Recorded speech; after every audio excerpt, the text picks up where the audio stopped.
We continue this morning our journey through the Old Testament, the stories of creation, of God calling His people into a family, the promises that God makes for us all along the way.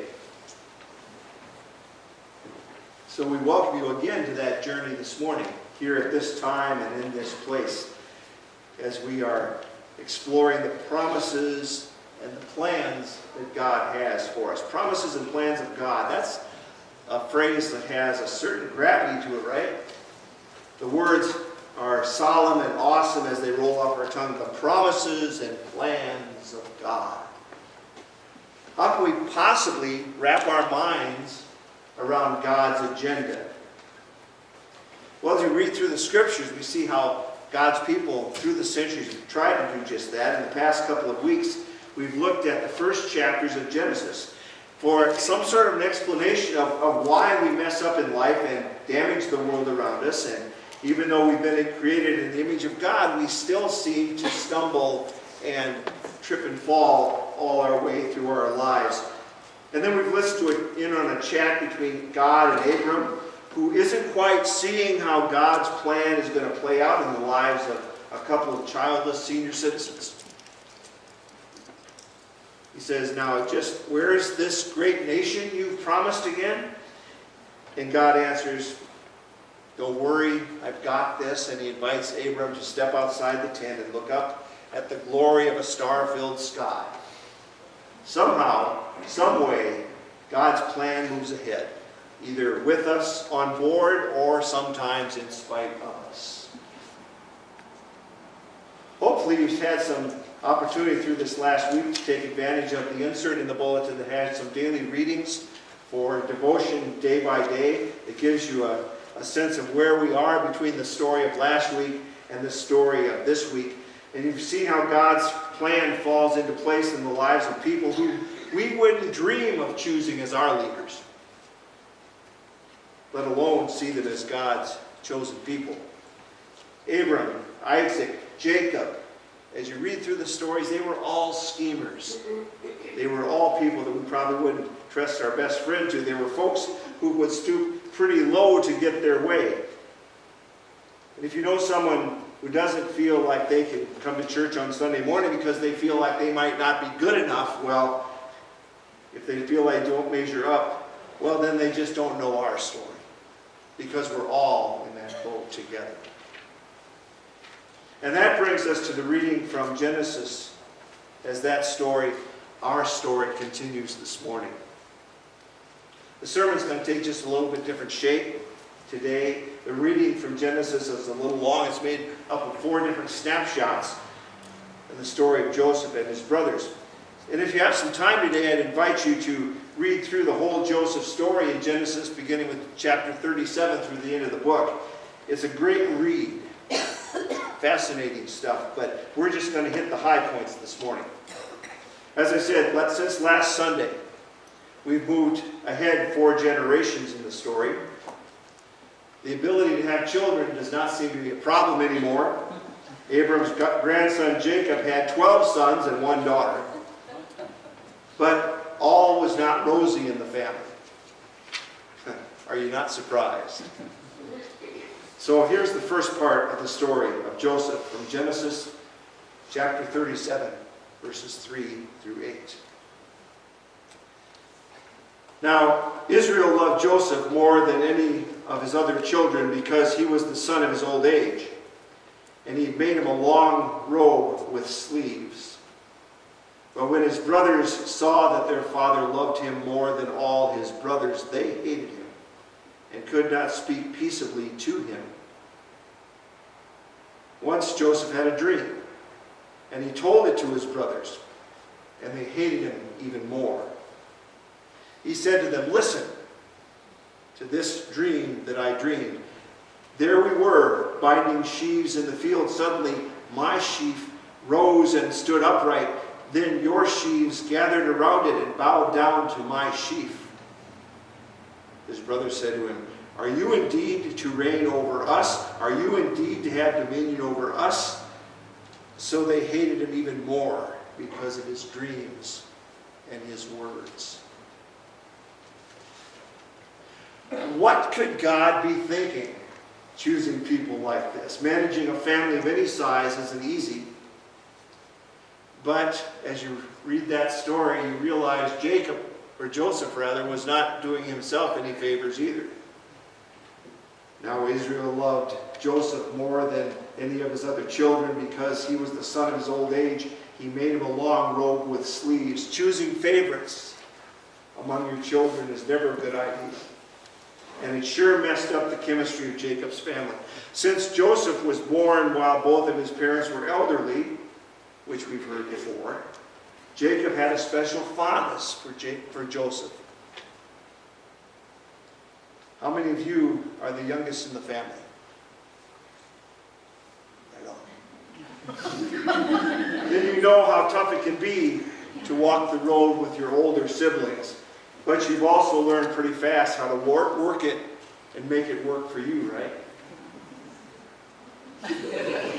And to complicate the situation even more, Jacob gave Joseph a special coat.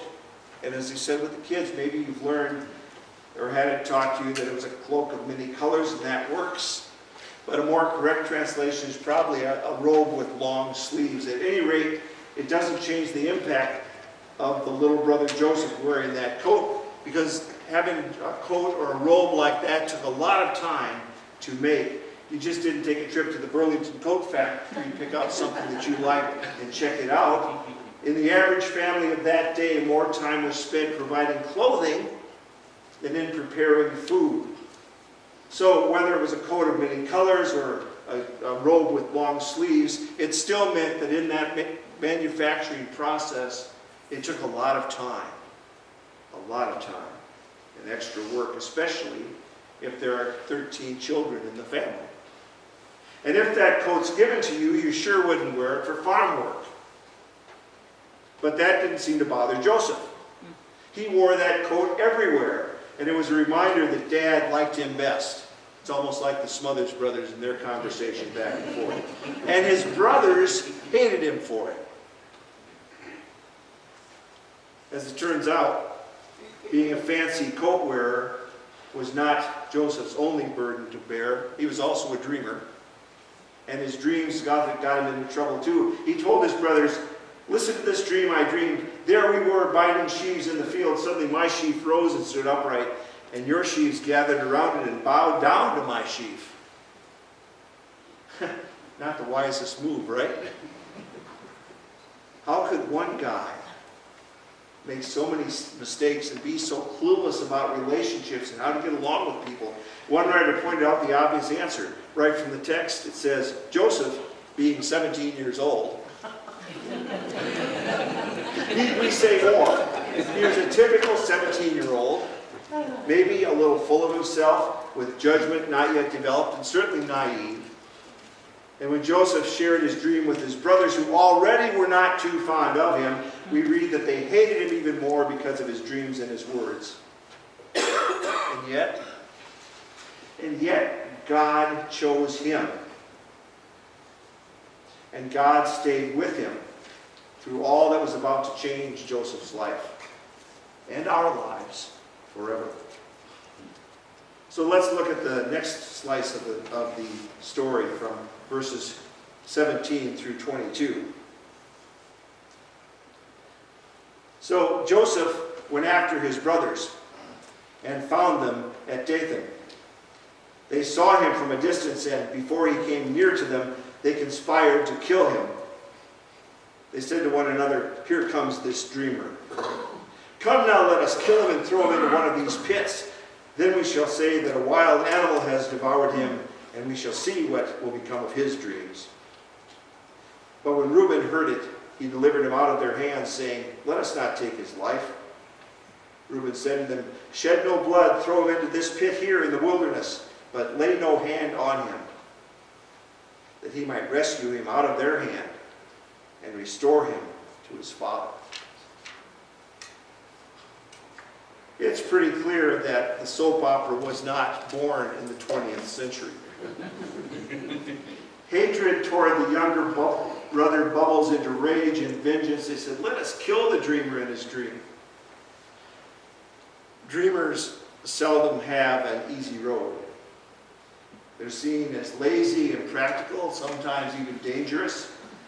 Better to be done with them and move on to normal life again. It's no wonder that dreamers usually keep to themselves. Their dreams just don't fit in with the world around them.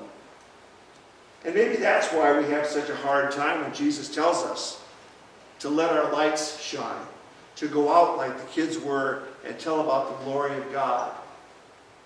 Light is a threat to a dark world, and we're not all that sure we want to deal with being light shiners who dream of all the possibilities that God brings to us in life. The world does not want to hear that. The brothers certainly didn't want to listen to Joseph. But the story says that one brother was willing to stand up. Reuben, the oldest, stepped in and said, let's not kill him. Let's just throw him in the pit. And even in the most conflicted situations, someone is blessed with the courage to do the right thing. Brave enough to go against the flow. And that was Reuben in this story, the oldest of the sons of the clan. And his plan was to free Joseph and return him to his father. Good for you, Reuben. Let's read on. Then Judah said to his brothers, what profit is it if we kill our brother and conceal his blood? Come, let us sell him to the Ishmaelites and not lay our hands on him, for he is our brother, our own flesh. And his brothers agreed. When some Midianite traders passed by, they drew Joseph up, lifting him out of the pit, and sold him to the Ishmaelites for 20 pieces of silver. And they took Joseph to Egypt. When Reuben returned to the pit and saw that Joseph was not in the pit, he tore his clothes. He returned to his brothers and said, the boy is gone, and where can I turn? Then they took Joseph's robe, slaughtered a goat, and dipped the robe in blood.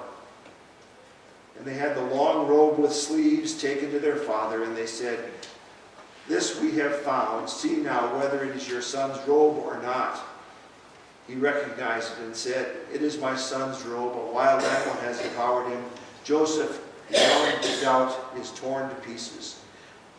Then Jacob tore his garments, put on sackcloth on his loins, and mourned his son many days.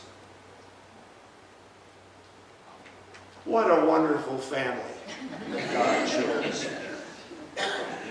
Maybe taking a page from Reuben's compassionate stand, Judah also realizes that killing Joseph is a bad idea.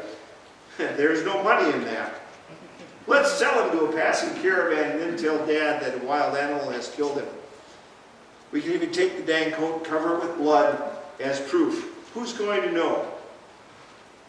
And apparently Reuben was out of camp during this part of the conversation, and when the caravan bound for Egypt came by, and when he got back, he went straight to the pit where he left Joseph, and he was shocked to find Joseph was gone. But did you catch what Reuben said? The boy is gone, and where can I turn? He wasn't as concerned about his little brother as he was being in Dad's good graces. Maybe even getting a fancy coat out of the deal. But now Joseph was gone. And his brothers carry out their plan, and they've taken the blood-soaked coat back to the grieving Jacob. And Joseph, with all of his dreams and lofty aspirations, is carried away to Egypt to be sold as a slave. Good place for us to stop and catch our breath. This is a pivotal story in Scripture. Think of everything in God's plan that hangs on what took place here. If Joseph, with his gift of dreams and interpreting those dreams, is not sent to Egypt, and if he doesn't guide the rulers of Egypt to set aside a portion of a bumper crop harvest to get ready for a famine that will affect everyone in the Mediterranean region, including Jacob and his family in Canaan, then pieces would not be fit in place for Joseph's brothers to come to Egypt looking for food. And that brings us to chapter 50.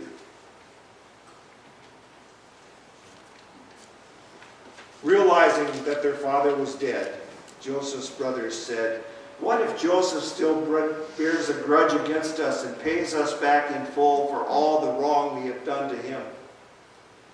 So they approached Joseph, saying, "Your father gave this instruction before he died. Say to Joseph, I beg you, forgive the crime of your brothers and the wrong they did in harming you.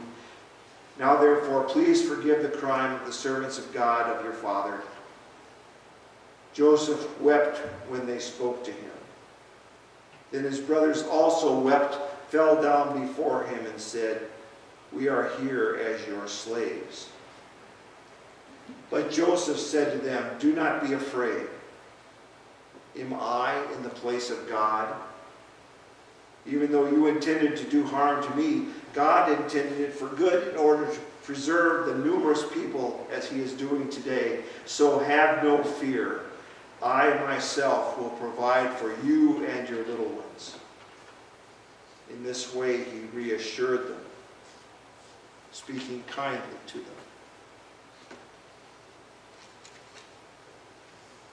There are lots of twists and turns to this story to get to this point. There's a dance between Joseph and his brothers as to who knows what and who will get what done to them, who will get what should be done to them after everything that they've done to one another. And for us, if we were in Joseph's position, the temptation would be to come down hard on the brothers and throw them into prison or put them to death. That's what they were going to do to him. It's fair, right? But somehow Joseph found it within himself to forgive and to restore the relationship with his family. Wait, not somehow. God showed him how. As a 17-year-old, his dream may have been that his brothers would kneel before him, and just like those sheaves did. But now he reached out and he hugged them, forgave them, promised to care for them, spoke kindly to them. God was at work in the lives of people through whom God promised to do great things no matter what. Remember what Janet read about what Paul said? We know that all things work together for good for those who love God, who are called according to his purpose. Abraham, Isaac, Jacob, Joseph, the whole family was called according to God's purpose. God did not make Joseph a snot-nosed 17-year-old with a mouth that got him in trouble with his brothers. Joseph made lousy choices. And God used that situation that resulted to fit his plan. The brothers made choices, bad choices, to throw Joseph into the pit. Bad choices to sell him to a caravan bound for Egypt. But God used that situation, and that dreamer was put in a position of saving a family and a nation from starvation.